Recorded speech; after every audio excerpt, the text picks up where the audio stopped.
Ok, estamos aqui hoje com essa presença super ilustre da Larissa Prado. É a nossa reunião de setembro do Clube de Leitura Escuro Medo. Esse mês voltamos para o modo online, totalmente online, porque a autora mora longe, a autora mora em Goiânia e aceitou estar aqui com a gente nesse sábado calorento. Aqui não tá tão calor, Larissa, mas aí tu já falou que tem em Goiânia que o bicho tá pegando, né? 40 graus chegou No, ontem. Nem sei como sobrevivi, mas estamos aqui. ah, só com muito ar-condicionado, ventilador, sei lá. Sim, fico o dia inteiro, depois, o dia inteiro no ar, eu não saio de noite. Virei vampiro total, assim, totalmente. Daqui a pouco tu tá, total vampira. Não dá. Gente, hoje nós contamos com várias pessoas legais aqui. Eu vou anunciar a presença de todos. O Jefferson Alves está aqui, a Mariane Corbetta está aqui, a Melise, o Rogério, o Vitor Silos, eu e, é claro, a nossa autora, Larissa Prado, que, dentre tantos romances e livros de contos, a gente optou por ler esse mês esse romance que chama O Receptáculo, que saiu o ano passado pela editora Draco. Esse romance faz parte de uma coleção lançada pela editora Draco que chama Dragão Negro. Vermelho. Dragão Negro. Isso. Dragão Vermelho é o filme do Hannibal. Dragão Negro. E realmente é uma coleção muito legal, a qualidade muito boa. Eu li 3 livros dessa coleção, o teu é um deles, e gostei muito, assim. Eu acho que o Rafael fez uma curadoria muito legal, escolher os autores e os temas. Eu vou te apresentar rapidinho, depois eu vou te pedir para dizer umas palavras, então, Larissa. A Larissa Prado, ela é natural de Goiânia, formada em História e apaixonada por literatura. Que bom para nós, né? Por literatura. A sua escrita é influenciada pelo absurdo da existência humana. A Larissa Prado ganhou o Prêmio Aberte em 2019 na categoria Autora Revelação. E depois, em 2021, ela ganhou na categoria Narrativa Curta de Suspense. O Prêmio Aberte é um prêmio nacional que existe aqui no Brasil, que ele é bem direcionado, totalmente direcionado para a ficção especulativa, que é uma área que está crescendo muito e está revelando muitos talentos. Então, o Prêmio Aberte ele é bem responsável por trazer à tona diversos talentos. Mas a Larissa, ela já era famosa antes do Prêmio Aberte, né? Ela já escrevia, já publicava antes. Larissa, aqui na tua mini bio eu acabei não relatando todas as tuas obras. Tu poderia dizer umas palavras iniciais e relatar todas, onde a gente encontra e tudo isso? Bem-vinda. Obrigada. Estou muito feliz que foi esse livro escolhido em setembro, né? E ele é muito especial para mim. Eu escrevo faz. Esse ano completo 10 anos que eu escrevo ficção, que eu escrevo conscientemente, né? Porque desde que eu sou muito pequena que eu lembro que eu gostava mais de escrever do que de me manifestar pela voz ou conversando. Eu sempre gostava de estar sempre escrevendo. E faz 10 anos que eu escrevo ficção de terror, né? E em 2016 eu publiquei o primeiro conto numa antologia, que foi para uma editora chamada Andros, que saiu, e era um conto baseado na obra de Edgar Allan Poe. Então, né, eu me inspirei nos contos dele, porque ele que foi o autor que deu pontapé inicial para começar a escrever terror, especificamente. Daí por diante, não parei. Hoje eu estou com 8 livros publicados, né? O último foi lançamento coletivo, ele ainda vai ser publicado, vai sair em dezembro. E tem 8 livros, né, que são noveletas e coleção de contos, né? E tem contos na Amazon. Todos os livros podem ser encontrados na Amazon mesmo. Só colocar meu nome lá que já aparece todos os meus livros lá. Ou só um que não, que é a 3, que eu escrevi com a Larissa Brasil, que é aqui de Goiânia também, que ganhou o prêmio Aberto de 2021, assim. Isso. E ele é diretamente comigo porque foi uma produção independente, né? Então a gente não teve editora por trás nem nada, então só a gente mesmo para poder passar para o leitor que quiser conhecer a história. E assim, eu nem vi passar esses 10 anos para falar a verdade, porque eu escrevo muito de forma muito instintiva, então eu acabo que eu não paro muitas vezes para pensar tudo que eu já fiz, sabe? Só vai indo, saindo as histórias, elas vão acontecendo. E para mim o receptáculo, né, que é a da leitura desse sábado, ele é muito especial porque ele foi um livro que ele não partiu de mim de forma assim, eu vou escrever essa história do nada, assim como os outros. Ele foi uma encomenda do Rafael, da editora Draco, para essa coleção específica, então ele me direcionou mais ou menos o que queria, né, para essa coleção, me deu algumas referências e aí surgiu esse receptáculo, que foi muito difícil. Ele foi um livro que eu demorei quase um ano para concluir, porque eu escrevi o primeiro rascunho, eu detestei. Aí eu tentei arrumar, eu falei, você quer saber? Eu vou jogar fora, eu começo do zero. E assim foi.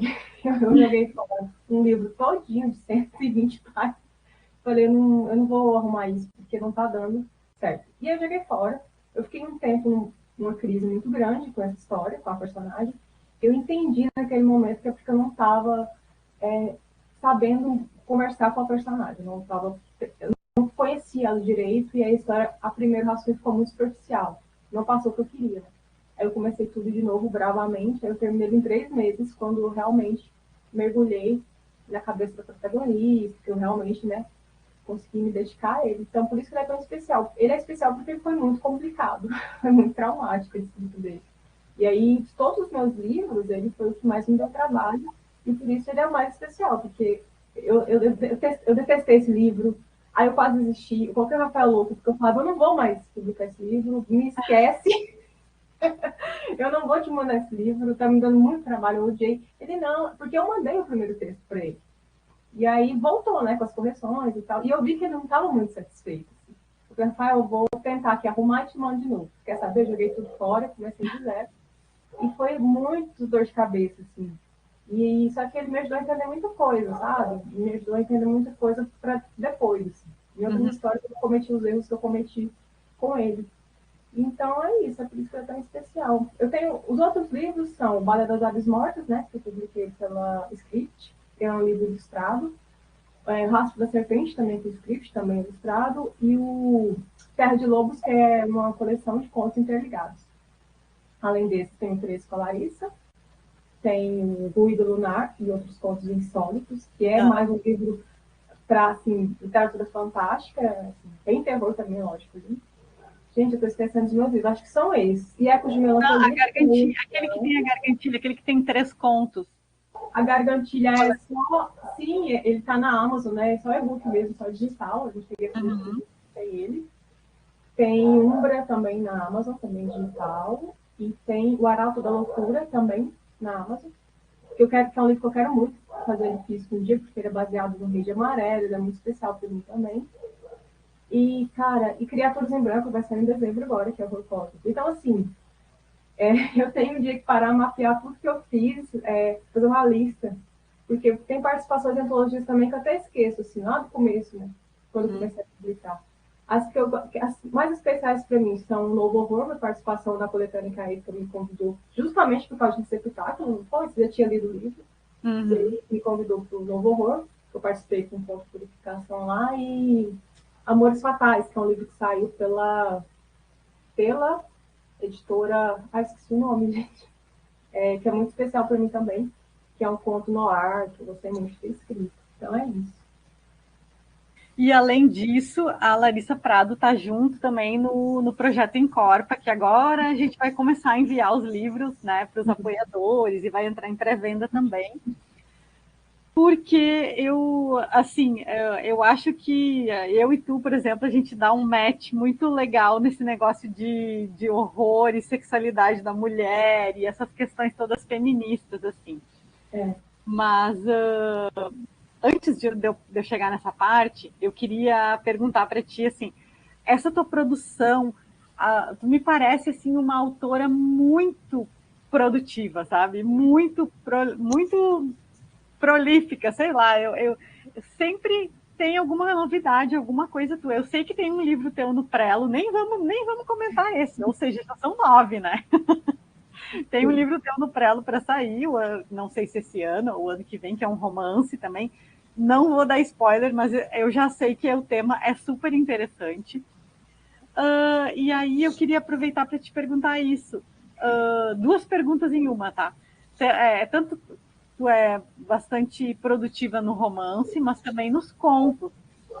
Então, eu queria te perguntar o quanto toda essa criatividade, toda essa produção dói em ti, porque é uma coisa que a gente tem que estar sempre contrabalanceando, né? Os compromissos da vida real, ou seja, os corres que a gente tem que fazer para pagar boleto, Sim. em oposição à nossa veia criativa que vem, né? Vem, simplesmente vem, a gente tem que sentar e escrever, porque senão aquela cena, aquilo nos escapa. Uhum. E isso eu tô te perguntando porque em mim dói muito isso, sabe? Ter que deixar para depois, sabendo que depois não vai voltar enfim, aquela Uhum. ideia. E aproveitar e te perguntar também se tu tem alguma preferência quando tu vai criar. Se tu gosta de ser mais direcionada para o conto, ou tu acha que tu vai melhor no romance, ou não? Não dá para dizer hoje em dia assim, né? Escritor completo não tem, porque, né? Uhum.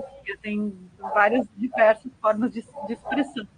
Mas tem escritoras que tanto num quanto no outro vão muito bem, enquanto tem outras que já tem aquela veia mais contista, assim, que ressalta mais, enquanto outras é uma veia mais de romancista. Como que tu gosta de se apresentar, assim? Essa questão de criatividade, né, do nosso ímpeto de criar e tal, é muito complicado. Eu até falo com uma amiga minha que também trabalha com arte, não literatura, mas ilustração, que eu falo, eu queria tanto ser rica, sabe? Para quê? Só para eu poder ficar sentado o dia inteiro, não sair do meu escritório só escrevendo. Não precisar nem colocar a cara assim na rua, nem para nada. Infelizmente, não sei se isso vai acontecer um dia, provavelmente não. Mas assim, é muito frustrante, porque tem fases da vida que fica mais corrida que outras, né? E aí acaba te consumindo tanto tempo. Eu estou numa fase muito corrida que tem me drenado a energia, porque criar não é só você. Criar tem todo um ritual, assim, eu acho que é um ritual. Você tem que ter uma paz para você escrever, né? Tem que estar com a cabeça também ali na história. E no momento mesmo eu estou na crise, para falar a verdade, porque eu tenho N ideias, as ideias não param, em um minuto. Eu estou no trabalho, eu estou tendo ideia, eu estou falando com alguém, eu estou tendo ideia. Às vezes eu fico até distraída conversando, porque eu estou pensando na história que eu quero escrever. Eu fico, gente, queria tanto tempo para escrever ela, sabe? Aí eu vou anotando, no meu celular as notas dá um monte de ideias, assim, tal. E me dói muito, porque depois eu vou buscar elas para escrever, eu penso, o que eu queria falar com isso aqui na hora? Porque tem coisas que é na hora que você tem que escrever, sabe? Você tem que começar, pelo menos, a escrever. Então, é muito complicado, assim, você dar um jeito de, né, equilibrar a sua vida, a obrigação de sua vida chata, cotidiana e tal, com escrever, assim. E eu estou num momento muito difícil para isso, porque no passado eu conseguia, de certa forma, assim, antes da pandemia que eu falo, sabe?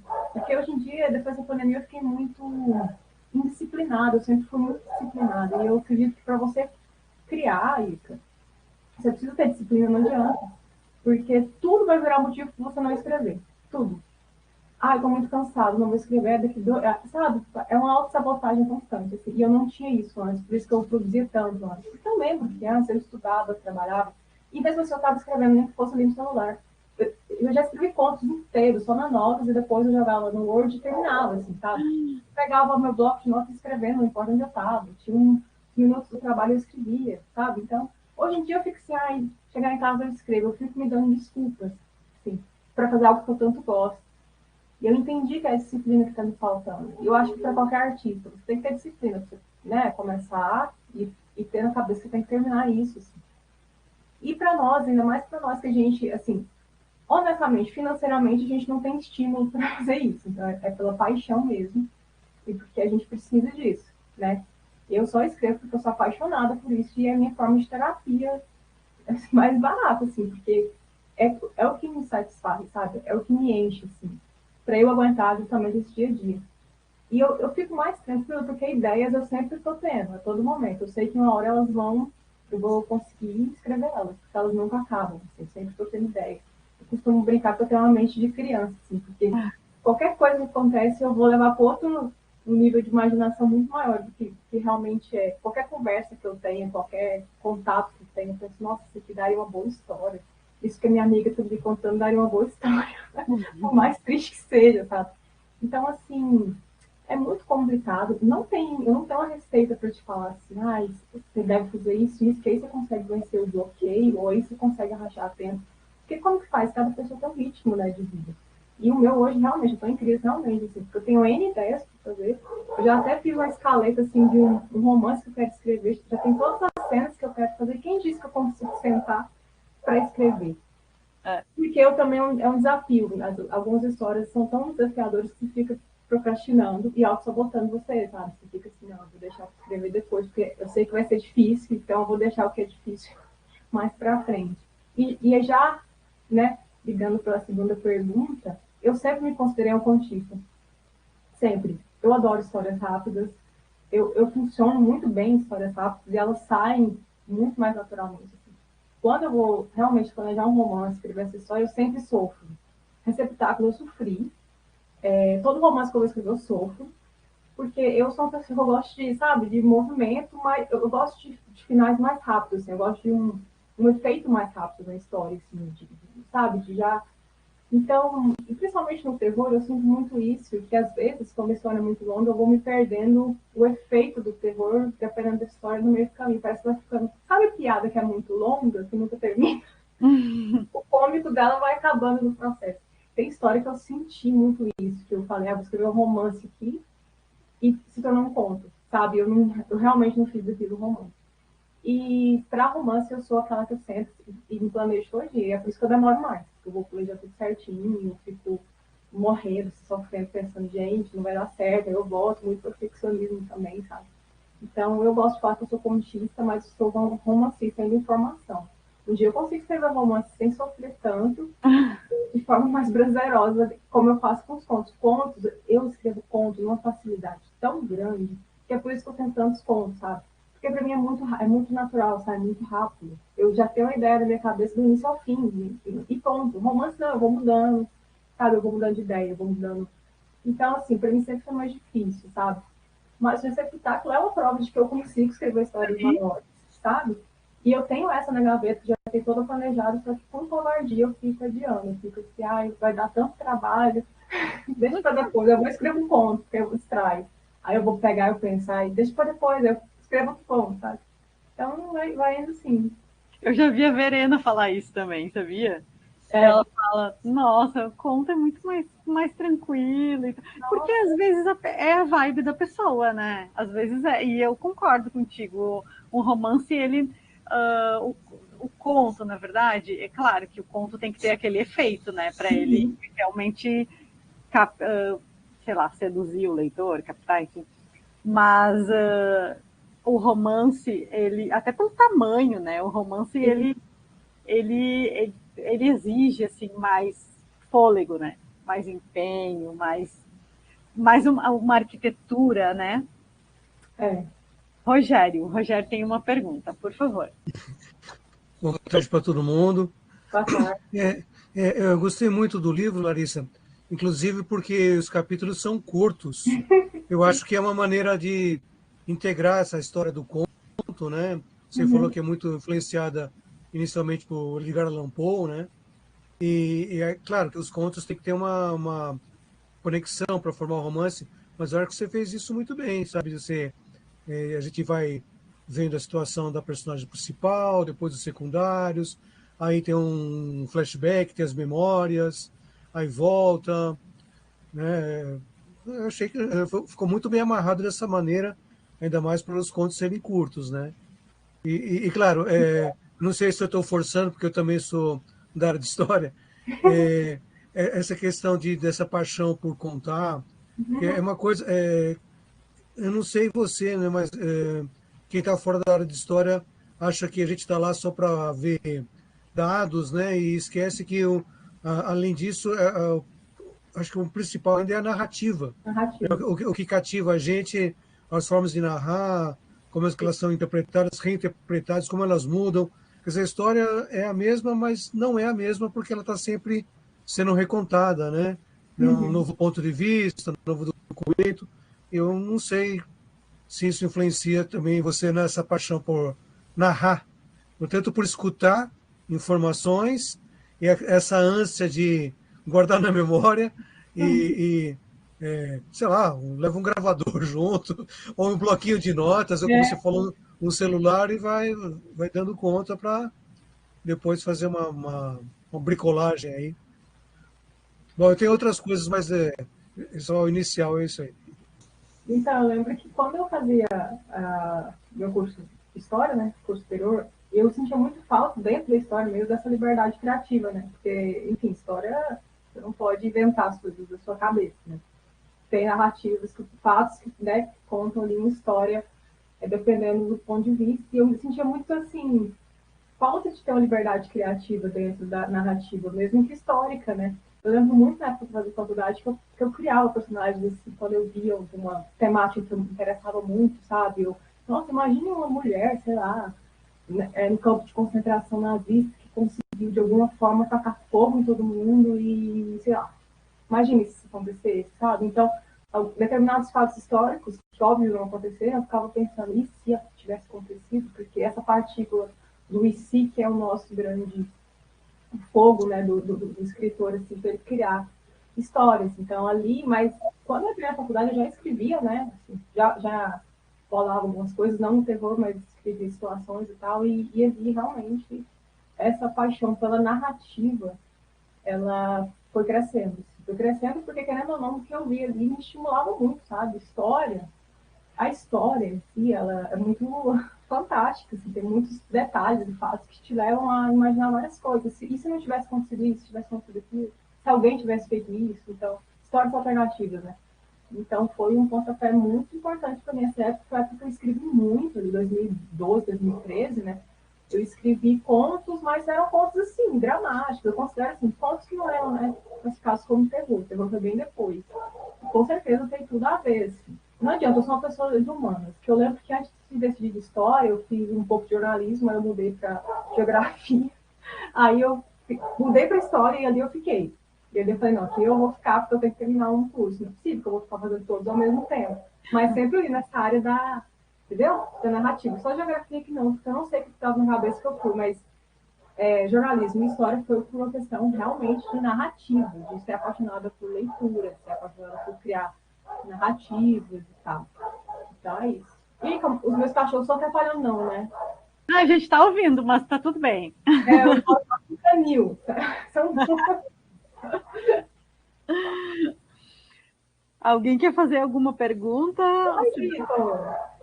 O Vitor tá aí. Olá, tudo bem? Ótimo, ele me acompanha desde sempre. Desde o comecinho, sou fã dessa mulher, acho que é nesses 10 anos aí, né? Sim, exatamente. Eu gosto muito. Vou aproveitar para fazer uma pergunta para Lara, que é o seguinte, eu estou na metade do receptáculo. Não sei se tá um barulho de vento. Não. Não? Tá. Porque eu estou no play do prédio, aí tem criança correndo, tem vento. E eu estou na metade do receptáculo e eu percebi eu comecei a fazer assim uma ligação, por exemplo, com os outros livros da Lari. Estou indo para um lugar mais silencioso. Os outros livros da Lari, que é o seguinte: ela consegue fazer um mistério e deixar não sobrenatural, mas deixar uma coisa esquisita pra gente. A sensação é muito esquisita. Eu fico assim me sentindo muito mal, no melhor sentido possível, lendo os livros dela, porque é uma realidade, mas parece que a gente está vivendo uma realidade paralela. Por exemplo, o receptáculo, ela não consegue sair daquele condomínio de jeito nenhum.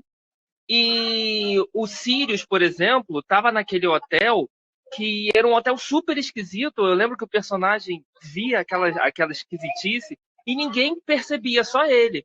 Por exemplo, no Balé das Aves Mortas também, eu já li já tem bastante tempo, mas também começou a rolar aquele apocalipse por trás e ninguém estava percebendo. Então, os personagens eles vão sentindo que tá todo mundo louco ao redor dele, menos ele está são. Isso me deixa muito, muito tenso, que foi o que o Robert Aickman fez no Repique Macabro. Então, eu senti assim um paralelismo muito legal, muito interessante, nesses todas as obras da Lara, e com essa coisa bem, eu queria achar uma palavra, mas assim, bem estranha, tá todo mundo louco ao redor, só eu que tô são e ninguém tá vendo isso, sabe? E eu acho isso muito melhor, por exemplo, do que um terror escancarado. Eu ficar me sentindo mal, eu ficar me sentindo estranho no meio daquela situação, eu acho isso sensacional. É por isso que eu sou muito, muito fã dela. É interessante, porque teve uma live que eu fiz para a última campanha do Teatro em Branco, eu estava conversando com o rapaz que estava me entrevistando, e ele falou, tem algum momento que você sente que suas histórias estão criando um universo próprio, assim, se interligam e tal? E eu falo assim para ele, né, que a minha intenção não era essa, só que isso acontece muitas vezes, né? Porque, querendo ou não, tem alguns elementos que sempre surgem nas minhas histórias, mas que não são de forma intencional, assim. E eles vêm de um lugar meio muito da paixão pelo estranho, da paixão pelo insólito. Então, assim, essa questão, né, dos personagens, de, tá acontecendo isso aqui e ninguém mostra está percebendo, eu, um dia desses, estava refletindo muito sobre isso, sobre o que eu faço na literatura, que é como se todos os personagens estivessem presos dentro da própria cabeça. E dentro da própria cabeça, e essa cabeça, a mente deles cria esse mundo. E eu fiquei pensando muito nisso, né? A gente é assim, a gente vive a nossa realidade a partir da nossa mente, independente de como a gente lida com traumas, com certas problemáticas, a gente vai criando um mundo mesmo ao redor da nossa realidade, e essa realidade só faz sentido pra gente. As minhas histórias elas abordam muito mental, assim, muito psicológico. É por isso que o que eu tento fazer com as histórias é o seguinte, você está sentindo incômodo, mas você não vai saber falar por quê. Que é isso que o Vitor comentou, da diferença com o horror, né? Um horror por um horror sensitivo, assim, né? Da sensação, assim, que você precisa ver o monstro para você realmente, nossa, ficar assombrado, ou você sentir a dor ali do ferimento, você realmente sentir que está, nossa, imaginar um ferimento assim. Eu vou para uma vertente mais do mental, assim. Porque eu acho que a nossa mente ainda é o pior inimigo nosso e dos outros, né? E é por isso que as minhas histórias acabam que elas conversam muito entre si. Eu fico muito feliz, porque aí eu percebo que eu consegui me desvencilhar daqueles que me inspiraram. Assim. Eu não copio mais, por exemplo, os autores que me influenciaram. E eu já posso falar assim, não, tem um jeito meu. Porque os leitores, né, igual o Vitor está falando, que leem minhas histórias, falam que só podia ser a Larissa que escreveu e tal. Eu fico muito feliz, porque o que o escritor quer, né? Ele quer criar uma identidade, né? Quer fazer os leitores falarem isso que só podia ser a Larissa que escreveu, isso que só podia ser. Então eu fico muito feliz. Só que isso nem sempre me fez bem, porque lá no passado eu ficava, gente, minhas histórias são todas parecidas e tal. São sempre assim e tal. E eu tentava mudar e eu caía sempre na mesma, né, na mesma estética, na mesma proposta, mas isso é meu, assim, sabe? E eu acho que é uma construção minha como leitora, como consumidora de coisas estranhas, sabe? Apaixonada por coisas estranhas, pelo surreal, pelo onírico. Eu gosto muito da mente humana. Minhas histórias são sobre a mente humana, sobre o que ela cria, né? O que ela é capaz de criar.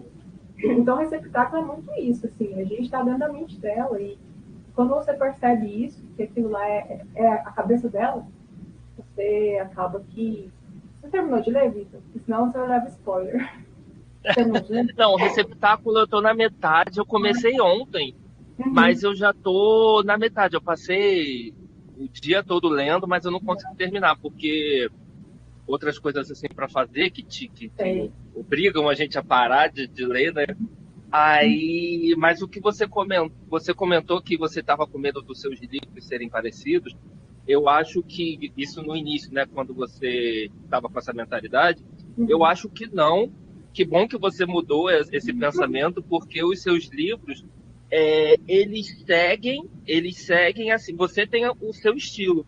Então, você está seguindo o seu estilo e as pessoas que te conhecem, que leem os seus trabalhos, que são fãs, elas vão começar a perceber o seu estilo. Eu acho que isso é muito legal, você ter a sua voz própria.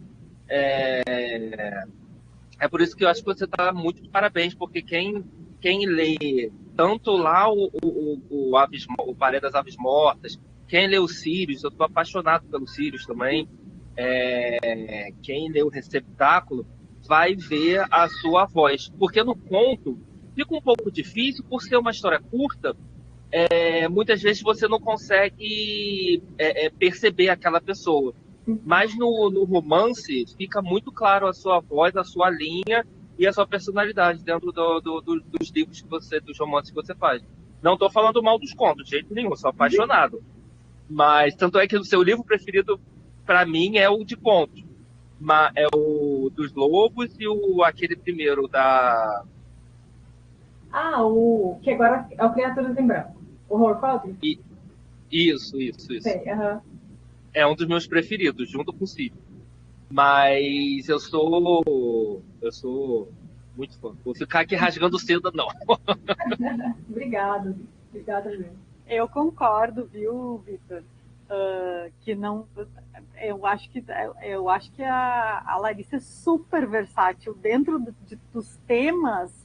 Depois eu quero fazer essa pergunta até para ti, porque primeiro eu vou chamar a Melise, que a Melise tem uma pergunta, ela levantou a mão. Mas concordo com o Vitor que te acho dentro dos temas caros que são abordados e são tratados dentro do horror, tu é uma das autoras mais versáteis que eu conheço, assim, que trabalha diversos temas e com bastante competência. Melise, por favor, sua pergunta.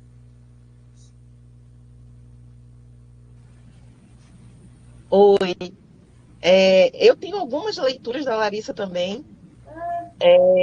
E acrescentando a isso que o Vitor falou, eu tenho uma sensação, principalmente no receptáculo, eu acho muito forte, que é assim, até um certo ponto você trabalha também com a questão moral mesmo. Às vezes nós, como leitores, nós ficamos sabendo, será que eu estou me incomodando com esse personagem porque eu estou, de alguma forma, julgando ele? Ou é da história mesmo a gente sentir esse incômodo? Então, eu acabava levando muito assim, meu Deus, porque eu estou me incomodando. Aí, o exemplo maior para mim era a mulher do chá, né, no receptáculo. Eu ficava, meu Deus, lá vem a mulher com chá. Estou pegando ódio da mulher. E, às vezes, eu acho que é um crescente que vai... Aí, no final, a gente consegue entender, né, a razão por que tu estava provocando a gente como pessoa. Mas eu acho interessante que a gente acaba se duvidando de si mesmo, né? Por que eu estou me incomodando com algo tão simples?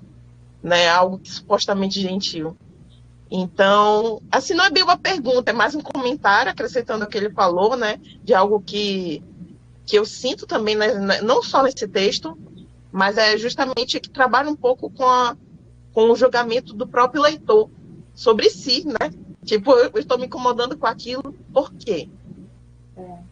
Eu acho muito interessante, Melissa, tratar nesse ponto, porque eu tento muito, assim, na minha vida, né, cotidiana e tal, tem certas situações, certas coisas que deveriam ser boas e às vezes me incomodam. Uma delas é a gentileza, né? Gentileza, muita gentileza, assim, às vezes me incomoda, porque parece que esconde alguma coisa por trás, de muito sorriso, de muita solicitude, sabe? E essa personagem em si, né, e assim como as outras ali que recebem a Rebeca, eu tentei trabalhar muito essa questão daquilo que deveria ser virtude, mas que acaba se tornando excessivamente perturbador, sabe? É como se fosse... É como beleza também. Inclusive, no livro tem um ponto extra, né, o Carne Viva, que lá tem uma mulher muito bonita, só que ao mesmo tempo que ela é muito bonita, algo incomoda na fisionomia dela, por mais bonita que seja. Então, eu sempre tento também trabalhar nesse sentido, assim, tem muitas coisas que elas podem ser boas na medida certa, mas que quando extrapola, elas se tornam insuportáveis, sabe? Gentileza demais, sempre eu fui desconfiada, eu sempre fui uma mulher desconfiada com muita gentileza. E pessoas que sorriem demais, assim, acabou de te conhecer, que sorri demais, e quer te tratar muito bem demais. Então, sempre fui desconfiada. E quando eu coloquei esse ingrediente nessa personagem específica, eu pensei assim, eu conheço pessoas assim, que não é nem questão do chá demais na minha vida, mas assim, favores demais. Eu sempre costumo dizer, favor demais, uma hora vai ser cobrado, entendeu? Então, essa questão da gentileza demais me incomoda. Coisas que deveriam ser boas, às vezes, acabam se tornando realmente um pesadelo da pessoa, né? E, frequentemente, nas minhas histórias, tem um personagem ou outro que é aquele que corrompe o que devia ser bom. Eu acho isso muito interessante, porque mexe com a gente nesse lugar que você falou da moral mesmo, porque você pensa, cara, deveria ser bom, né? A pessoa deveria ser tão legal, assim, mas por que ela tá tão insuportavelmente chata, né? Com atitudes que deveriam ser boas? E isso eu acho que é da vida. Pelo menos pra mim, gentileza demais. Eu já fico sabiada, assim, já fico meio desconfiada. E às vezes constrange também, né? A pessoa, uma gentileza exacerbada, assim, constrange a gente. Né? Uhum. Não, parece que não é natural, né? Quando deixa de ser natural. Parece que não exatamente, parece que não é espontâneo, né? Não sei. O Jefferson também levantou a mão, quer te fazer uma pergunta. Oi, Jefferson, você também tá aqui. E aí, tô aqui sim. Vocês me ouvem? Sim. Eu tô pelo celular aqui, aí eu não sei se... Mas assim, eu vou ter que discordar diametralmente do Vitor, porque eu acho que a Lari aparece nos contos, né? Eu li o balé, assim, o balé fez me apaixonar por galinhas mortas, né? Por aves mortas, de um jeito que eu achei que eu não ia ficar nunca, assim. Porque, eu não sei, assim, eu sinto que quando a narrativa é curta, nas escritas da Lari, é isso, assim, que ela falou que ela também sente, assim. É essa coisa que parece que ela não perde o terror, né? Tu não perde em nenhum momento essa pegada que eu imagino que tu queira dar pros textos. E aí até uma pergunta se tu já pensou em escrever outras coisas que não terror, né? Porque eu sinto, por exemplo, no Sirius, eu sinto que ele é ele parece ser uma outra coisa que não terror, sabe? Eu não senti Sirius como terror, eu senti algo mais... não sei, assim, talvez um outro incômodo, um incômodo mais familiar, aquela coisa de que tu perde um amigo, Bem né? dramático. E aí tu vai para um lugar mais isolado, enfim. E aí no balé não, né? No balé tem essa coisa da loucura, assim, que vai tomando conta, e ao mesmo tempo é uma loucura que é boa, né? Tu vai sentindo que a pessoa vai se aliviando conforme mais louca ela fica, né? Não sei, assim, eu sinto esse alívio, eu sinto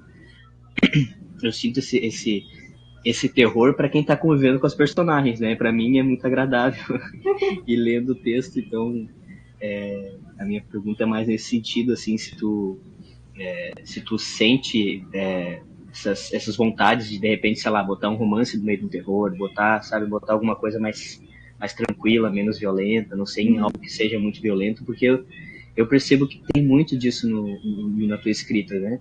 Eu até te mandei aquela imagem, né? Que é uma imagem que para mim, apesar de a imagem ser muito horrível para quem, né, tá olhando, é uma imagem muito calma, né? Porque é simplesmente uma pessoa babando leite no próprio café para tomar um café. Eu não sei, tem um pouco dessa, sabe, aquela calmaria que vai trazendo o terror e que daí talvez, eu acho que foi isso que eu senti da fala do Vitor, né? Tipo assim, meu Deus, mas tá tudo tão calmo nessa história, como é que eu tô tão angustiado, né? E tipo, não sei se eu fiquei com essa sensação, mas assim, eu não li o receptáculo, mas como eu já li tantas outras coisas, eu quis vir te ouvir. Então, eu já escrevi o meu livro mais diferente, assim, que eu não considero terror, eu considero uma história insólita, que é o Ecos de Melancolia, né? O Ecos de Melancolia, ele é um livro que eu escrevi todo baseado em melodia de blues. Como assim? Eu fiquei escutando blues incessantemente quando eu escrevia. Eu não pensei para escrever aquela história, eu não criei um roteiro para aquela história nem um enredo. Aquilo foi um trabalho totalmente experimental, assim, porque eu amo blues e jazz, então eu escuto para dormir, né, e tal. E aí eu falei, vou escrever uma história, porque tava me vindo uns trem, tipo transe, assim, uma coisa assim, das musas inspiradoras, sei lá o quê. Falei, não, vou escrever Ecos de Melancolia, saiu assim em uma semana, não li. Então o livro até é grandinho, mas saiu em uma semana. Porque eu fiquei uma semana insistentemente escutando blues, não me pergunte porque eu estava muito triste, muito melancólica, por isso Ecos de Melancolia. E ele escreve todo baseado no blues, assim, tanto que quando eu escrevia a escrita bruta, o rascunho, tem lá, né, as músicas de cada capítulo que me fizeram escrever aquela história para o personagem. Que é um livro mais diferente. Eu não sei nem te falar o que é, eu falo que é uma escrita experimental, uma história experimental, assim, que saiu, né, agora física, edição muito bonita. Nunca pensei que a editora ia postar nesse livro, porque ele realmente é estranho. Mas a Isencor é uma editora pequena, né, que começou por agora, e publicou, e tá incrível, assim. Então, assim, tem essa história que é muito diferente, que ela não tem terror, mas tem algo ali de incômodo, porque mexe com questão de melancolia, bem, do que o ser humano tem de pior quando ele está sozinho. Assim. Aquilo que a gente não mostra para ninguém tem nesse livro, sabe? Aquilo que você só guarda para você em noite de insônia, que você está ouvindo um mundo ali e se debulhando em lágrimas, assim, quase ninguém vê na sua vida. Então, a história toda é muito de tristeza. E quem leu até hoje fala, nossa, eu comecei a ler o livro para me sentir bem e me sentir péssimo. Assim. Então, eu quis passar nesse livro que algumas músicas passam, assim. Sabe aquela música que você escuta, assim, quando você tá mal, para ficar pior? É isso que o livro... Você não pode ler ele muito melancólico, você vai ficar pior. Porque eu acho que é uma forma de você melhorar. Você tem que... Sabe aquela coisa de piorar muito para você melhorar, para você levantar? Então, o Ex Melancolia vai nessa trilha, assim, que ele é muito instintivo, muito intuitivo, um livro que eu não pensei. Depois eu coloquei o nome dos personagens, né? Quando eu escrevi, eu nem coloquei, eu falava, a menina fez não sei o quê, o homem fez não sei o quê, a mulher fez não sei o quê. Depois eu coloquei os nomes. E é assim, foi um livro bem experimental, intuitivo. Os filhos vai por essa pegada da melancolia também, de perda, de trauma e tal. Agora, a história mais diferente que eu tenho está até na Amazon. É uma história que eu escrevi com um amigo meu, que é o Victor Miranda, que é de máfia, que é uma história policial, que eu escrevi sobre gangsters, que eu escrevi... Então, assim, eu sou apaixonada pelo mundo dos gangsters. Nossa, eu vi Poderoso Chefão 1000 vezes quando eu era adolescente, então, aquela coisa do gangster ali, mas nessa história tem ali uma predominância feminina, obviamente, né? Então, nesse mundo gangster, a gente trouxe uma participação feminina maior e tal. Então, é uma novela internada, meu amigo. E, então, assim, são as duas coisas que são mais diferentes. Se eu tenho vontade de escrever outras histórias, eu sempre tenho, na verdade. Eu gosto de ficar variando, sabe? Fico muito entediada, às vezes, de escrever. Sabe? Então, assim, eu quero escrever de tudo. Eu não me policio por isso, não. Se um dia eu escrever um romance, Água com Açúcar, eu farei isso. Mas vai ter algum terror, provavelmente no meio. O casal não vai ficar junto no final. Então, assim, quero explorar muita coisa, sabe? Eu quero explorar fantasias sombrias, talvez um dia. Talvez um dia escrever uma distopia, que eu amo, sou apaixonada. Então, vou tentar, né? Vou explorar esse mundo e tal. Bom, no fim das contas, eu queria ter dado uma sinopsezinha do receptáculo. Assim, no fim a gente acaba que o Vitor não terminou de ler, a gente acabou, não vai dar spoilers nem nada, né? Mas antes de eu chamar a Elmira levantou a mão, quer te fazer uma pergunta. Eu vou dar só uma mini sinopse, Elmira, do livro.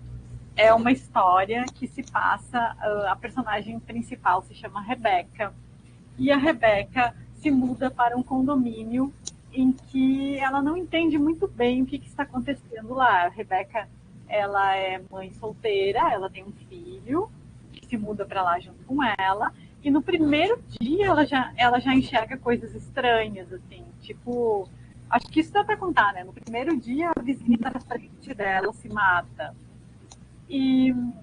ou nos primeiros dias, agora eu não lembro. E a Rebeca está esperando por seu companheiro, que se chama Jairo, que é um homem que está prometendo que vai se separar da sua esposa. Ele tem uma esposa, tem 2 filhos, e ele está prometendo há muito tempo que ele vai se separar e vai viver com ela, porque esse filho da Rebeca é filho do Jairo, né? E aí as coisas começam a tomar um rumo bastante estranho, no sentido de que o leitor, a leitora, começa a perder a certeza do que está acontecendo ali e do que a Rebeca está nos contando. Se aquilo ali se a Rebeca é uma personagem confiável para estar contando essa história, ou se a gente está enxergando coisas que só passam apenas dentro da mente da Rebeca. Elmira, por favor, sua pergunta.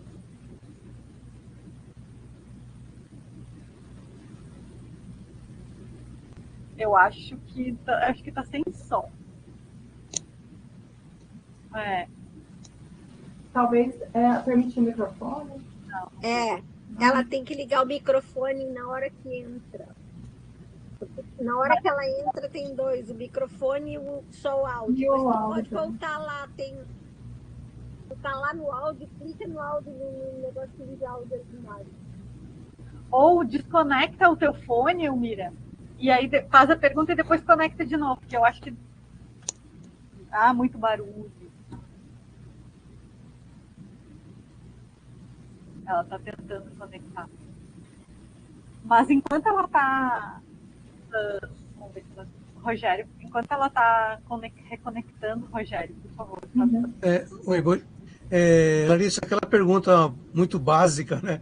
Parece de pesquisa de ginásio, mas além das suas influências de leitura, como historiadora, você tem alguma influência de cinema? Porque eu fico elucubrando aqui, olha, essa parte do receptáculo parece isso, parece aquilo, mas é puro delírio da minha parte, tá? Até no nome de alguns personagens. Uhum. Você tem alguma influência cinematográfica aí também? Muita.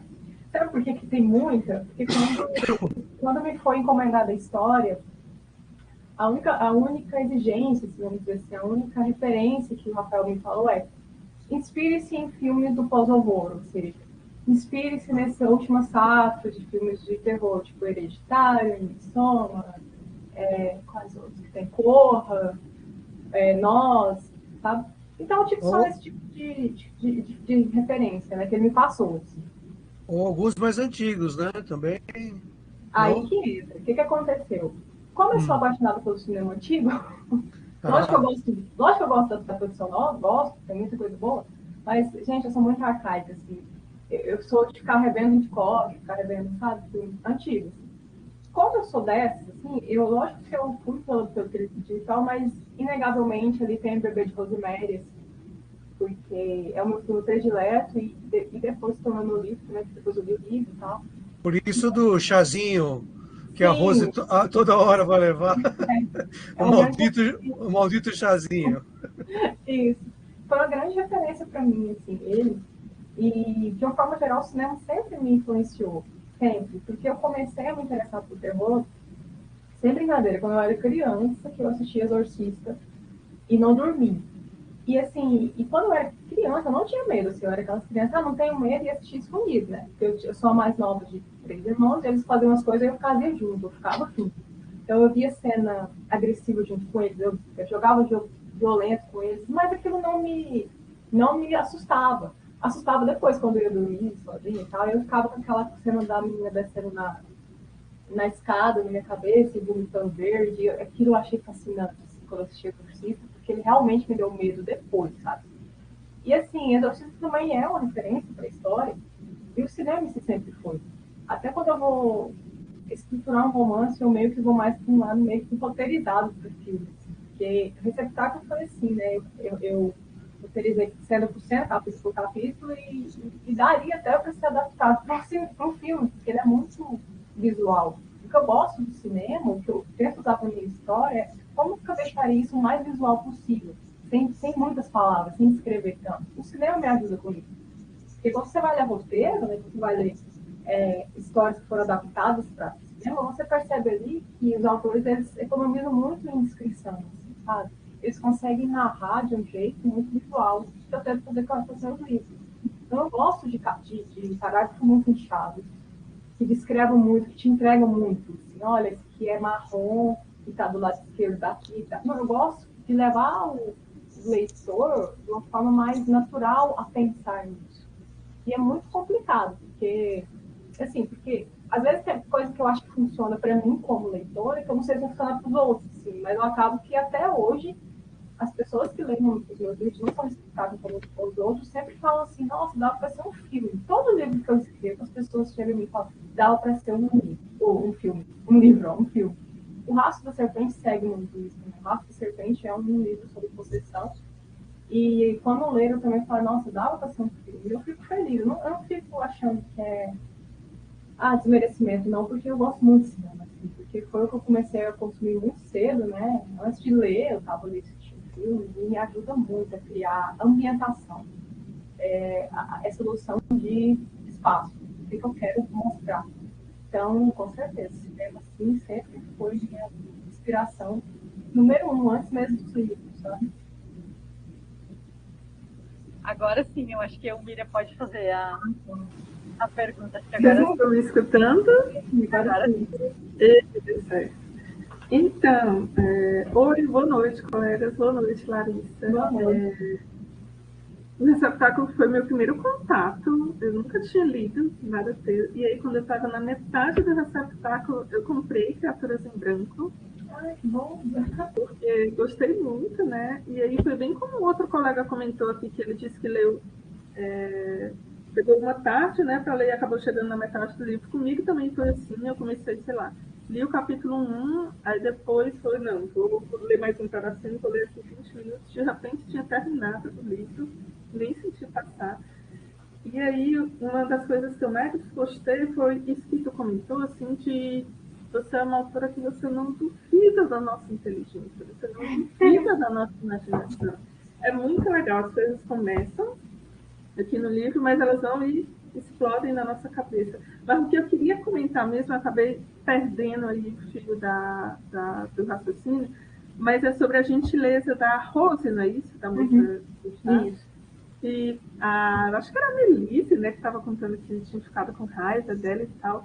Gente, eu não fiquei com raiva dela. Eu acho que, ao contrário, quando eu vi o modo que ela estava agindo, o modo como ela estava sendo gentil, né, foi aí que eu comecei a desconfiar. Foi uma das primeiras coisas que me fez desconfiar. Não, essa personagem não está vendo as coisas do jeito que elas são, né? Então, é bem interessante, né, essa diferença, né? Às vezes tem gente que fica com raiva do meu personagem, aí comigo já aconteceu outra coisa. Para você ter uma ideia, eu vejo essa questão de... Isso é tão relativo, porque tem pessoas que gostam do Jairo. Eu não sei como, Tem mas tem pessoas pessoas que gostaram do Jairo, que gostaram do cara, né? E não sei por que leitores homens gostaram dele, alguns, né? Será que elas não amaram o Jairo? Será que não foi isso? Né? Não sei, porque eu particularmente, eu criei ele e tal, e ele é detestável. Eu acho ele um personagem detestável. E tem leitores que, quando chegou no final, falaram, ai, tadinho! Nossa, tadinho! Como assim? Meu Deus do céu! Né? Eu detesto os personagens de uma forma tal. Quando estava escrevendo, eu escrevi assim, ai, vontade de arrancar a cabeça. O Jairo é o... detestar ele. Jairo é o protótipo do escroto. Coitadinho. Jairo, sabe quem eu me inspirei? Nos agroboy aqui da minha cidade. Porque tem tudo que um goiano da elite faz, simplesmente. Pois é, mas era esse comentário que eu queria fazer. A partir de agora, eu começar a acompanhar. Que bom, eu espero que você goste de Criaturas em Branco. Assim, a proposta de Criaturas em Branco é bem diferente, porque é horror cósmico, né? Mas acaba que tem as mesmas questões de mente, loucura e tal. E é bem interessante como cada personagem, né, bate no leitor de formas diferentes. Assim. Tem pessoas que, como eu falei, gostaram do Jairo. Tem outras que não, tipo assim, que quando eu comparo o fim da Rebecca e tal, não entenderam muito bem o final, e realmente era uma questão. O final em si do livro, às vezes ele é bem problemático, porque tem pessoas que ficam, mas será que eu entendi? Será que é isso, né? Justamente porque eu não entreguei, assim, eu deixei ali uma questão bem metafórica no final. E quando se trabalha com metáfora, na literatura é complicado, porque nem todas as pessoas conseguem interpretar aquilo, seja como for. Não falo interpretar certo porque não tem certo e errado, mas não conseguem, às vezes, deixar de se apegar ao que é explicadinho, sabe? E aí aconteceu isso, viveram felizes para sempre. Assim. Então, o finalzinho já me deu dor de cabeça com alguns leitores. Eu não entendi, que raiva, vai ter continuação e tal. Eu falo, eu não vou explicar, não, sinceramente. Né? Porque se fosse para eu explicar, eu tinha escrito e explicado, mas o final é para deixar realmente meio que um pouco perdido, assim, nossa, né? Será que, que é isso, né? Que é o que trazendo a pergunta do Rogério, que é o pouco que os filmes do Paul Douglas faz, né? Os finais são bem, uai, acabou já? Mas por quê, né? Hereditário, gente, quando o Hereditário saiu, o povo metendo pau, assim, não, aquele final, que final ruim e tal, e eu acho magnífico. Eu amei, eu também. E é gente, é uma habitual. Ô, gente, deixa eu falar uma coisa. A gente já tá com 54 minutos. Antes de mais nada, quem puder abrir a câmera pra gente tirar o nosso print. Gente, eu não tô com o meu próprio livro, mas é isso. Peraí, deixa eu esperar todo mundo chegar pra gente tirar o print. Não, vou guardar, tá bom. 1, 2, 3 e... frente. Ok. E eu queria perguntar também, aproveitar essa pergunta do Rogério sobre essa inspiração do cinema, né? Porque, nossa, para mim, Rebeca é muito, muito, muito... remete a muitas histórias né, femininas, de mulheres que sofrem esse tipo de problema. Me remete ao filme inspirado na sucessora. A personagem é Rebeca, né? O nome do filme é Rebeca, né? O filme do Hitchcock. Do Hitchcock, é. A personagem da sucessora não é Rebeca, é Marina, né? Da Carolina Nabuco. Da Carolina Nabuco é Marina e Alice, né? Mas, Carolina Nabuco? Carolina Nabuco. Não, e a outra coisa que eu ia falar, mas já te deixo complementar, Rogério, desculpa. Também esse livro me remete muito ao papel de Parede Amarelo, sabe? Me remete a muitas histórias assim que levam esse tipo de, sei lá, é uma pressão tremenda em cima daquela mulher. Claro que também agora não vou dar spoiler, mas claro que tem alguma coisa obscura ali no passado dela que depois é revelado. Mas uma pressão tremenda, tanto para ser mãe quanto para, sei lá, assumir um relacionamento falido, mesmo que seja falido, assumir, que acaba, sei lá, em determinado momento a gente começa a desconfiar que há uma loucura envolvida ali dentro, né, da mente dessa personagem.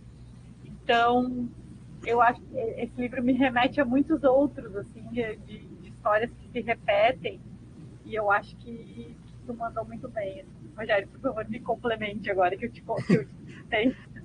Não, eu acho que tem essas referências mesmo, e como a Larissa falou que esse cinema que tem esse rótulo sem sentido, né? Novo horror, seja lá o que for isso, acho que deve ser o novo merchandising, né? Então tem um filme aí que eu não vou falar porque tem gente que não leu até o final, né? Mas tem um dos filmes mais bem falados dessa nova linha. Nova safra, né? Pode falar? Bom, é A Bruxa, né? Sim. E eu gostei muito da Elmira e Vitor, vocês que não leram, não escutem agora, da grande reviravolta, na questão dos livros, se ela era louca, ela era bruxa, mas qual é a visão que se tem da bruxa? É uma louca, sabe, aquela coisa dúbia lá no limiar, não tem definição. Aliás, a nossa última leitura foi sobre um romance muito bom, né, A Noite do Cordeiro, que tem esse tema da bruxaria. E eu achei maravilhoso. Larissa, só um pequenino ponto. Quando for passar para o filme, né, o espetáculo, aquela questão dos 3 livros que ela pede, eu achei que aquilo foi um pouquinho rápido. Talvez alguns capítulos anteriores, se tivesse tido uma menção do hábito de leitura da Rebeca, não sei. Mas fora isso, eu achei maravilhoso isso aí não é um ponto de virada, é literalmente a ponta cabeça, você cai. Você cai realmente, é maravilhoso. E eu sou super, não porque ela está aqui, mas super a favor dessa linha de deixar dúbio, não ficar explicando tudo. Eu acho isso um saco nessa literatura mais atual. Por exemplo, eu tenho um celular, eu não vou mostrar aqui, que o protetor de tela é referente àquele filme O Último Portal. Eu lembro quando esse filme saiu, estava no começo, né, discussões na internet, que o filme é de 99. Aquele final, não tem explicação. Caramba, então acho que você não pegou a ideia do filme, que é mais rico, aliás, que o livro original, né? Essa parte. Essa coisa do leitor ter que ficar tudo mastigado, explicadinho, eu acho. Bom, eu sou uma geração muito mais velha que todos vocês aí, né? Eu não estou nem nessas conversas estranhas Millennial, X, eu sou muito anterior a isso, né? Eu também, Rogério, eu sou da geração X. Não, eu sou da turma do Super Dínamo, tem gente que não vai entender isso. Deixa pra lá. Então, eu não entendo essa coisa do leitor ter que estar satisfeito, explicado. Bom, alguns leitores vão ficar, com certeza, não serei eu um deles, tá? Por isso que eu adorei também o final, e que é o final em aberto. E você foi. Tu é da época da pornô chanchada, Rogério? Vamos dizer que sim. Boa época. Eu acho muito bom esse final. Eu acho que se eu puder ter alguma influência, não mude, por favor. Não. Continue assim, você vai ter sempre muitos leitores que vão gostar essa questão em aberto. Você leva para cá, para lá. E nenhum dos tem que ser melhor que o outro. Essa certo coisa ou errado, né? essa coisa horrível de hierarquizar o texto, né? É melhor se for explicar. Eu falo, não, deixa esse espaço e a pessoa se esforce. É um dos prazeres da leitura, esse esforço. Bom, acho que acho que não faz sentido, né? Se um final explicado no mesmo livro que não explicou nada, não faz sentido também. Eu acho que está num termo bem dosado, como você fez. Tá bom. Obrigada pelas questões. A questão do... Foi bem proposital, assim, aqueles flashbacks que a Rebeca tem com a mãe, porque existe uma tradição ali da família feminina, né, meio de vó, de mãe e tal, que o que eu quis trazer com isso é essa questão dos traumas, né? A gente é constituído, assim, desde a nossa bisavó, tataravó, até mãe, até chegar a gente, passam-se certos traumas dessa condição de ser mulher, que a Rebeca, né, nessa geração dela, não queria repetir. Então, ela viu a mãe enlouquecer, a avó cuidar da mãe. Então, ela não quer se identificar com essa lugar de histeria dessa mulher doente que criou ela. E, querendo ou não, tem ali certas, né, reflexões sobre a questão dessa bruxaria no sentido, assim, do poder mesmo da mulher de se libertar, de quebrar esse ciclo. Quebrar o ciclo que a pessoa bisavó, né, veio da pessoa mãe, e que não precisa continuar em você. Então, acaba que a história da Rebeca é uma história de quebra desse ciclo. E querendo ou não, a Búlgara representa muito uma quebra mesmo de estereótipos que estão impostos e que não agradam a todo mundo quando se quebra esse ciclo de condicionamento. E por isso até que ela se mergulha em tanta loucura, né? Porque ela foi vindo tem que ser assim, eu tenho que cumprir essa função, eu tenho que cumprir esse papel, eu tenho que fazer isso, tenho que fazer aquilo, até que quando resolve romper, quando rompe, é de uma forma muito violenta, muito... Enfim, sempre vai ser violenta essa atitude, né? Para a sociedade e para mulheres. Eu acho que tem que ter, pelo menos precisa ter, porque mulheres não são, né, não precisam seguir funções pré-estabelecidas, né, condicionadas que a mãe ou a avó já seguiam, não precisa, sabe? Tem que ver que não precisa continuar um ciclo, né? De até de escravidão emocional, mental. E a Rebeca representa muito isso, sabe? Por mais que não quero dizer que pode, mais que ela não seja a personagem vítima, que é outra coisa que eu tentei também explorar, trazer uma personagem que a princípio parece vítima de algo e quando você vê não é, né? Ela não é vítima. Então, quando essa virada, percebe, nossa, ela não era vítima mesmo, né? Na verdade, quem tocava o terror era ela. Então, isso é muito importante no livro, de considerar na história dela. Inclusive, vou só citar, porque acho que o tempo já estourou aqui, tem um tema extremamente ousado, né, no livro da Larissa, que se ela teria, a Rebeca, né, procedido a um ritual de sacrifício, né? Eu acho que eu achei bárbaro a ousadia, né, da Larissa. Eu não estou aqui defendendo ponto de vista, defendendo o texto, né, o texto, a ficção. Eu tenho ainda a fé que isso vai virar um filme, esse texto aí. Acho que um ponto de esbarrar em problema seria esse, né? Mas acho que uma boa direção daria para encaminhar isso, seguindo a ideia de incerteza do livro. É só para citar esse tema que eu achei incrivelmente ousado da sua parte. Parabéns. Eu concordo, é bem Obrigada. errado mesmo, e eu acho que é isso aí mesmo, né, Rogério? Defender o texto, porque isso é outra discussão que está bem presente hoje, né? Essa semana ainda rolou uma pessoa, um autor, não era um leitor, era um autor também, que estava criticando um texto do Rafael Montes, que é um autor super, né, famoso, bem conhecido e tal. E, enfim, é uma obra de horror e o autor estava criticando que tinha cenas horríveis, horrendas, violência numa obra de horror, o que não faz o menor sentido, Não né? faz. Então, Não faz. né? Então é uma coisa que a gente se choca, assim, parece quase que tem que reeducar as pessoas a compreender que a ficção é uma fantasia e ok, dentro da fantasia tudo ser permitido, né? Mas enfim, temos alguns desafios pela frente, eu acho. Espero que não, mas pelo que eu estou vendo, sim. Larissa, muito obrigada pela presença. Gente, muito obrigada. Obrigada, gente. Obrigada, Rogério, super obrigada. O Vitor, o Jefferson, a Marie, que esteve aqui, Melise também. Larissa, deixa pra gente assim, um gostinho a mais, o que vem pela frente aí pra gente saber quais os próximos lançamentos, o que tu tem de projeto legal para nos contar.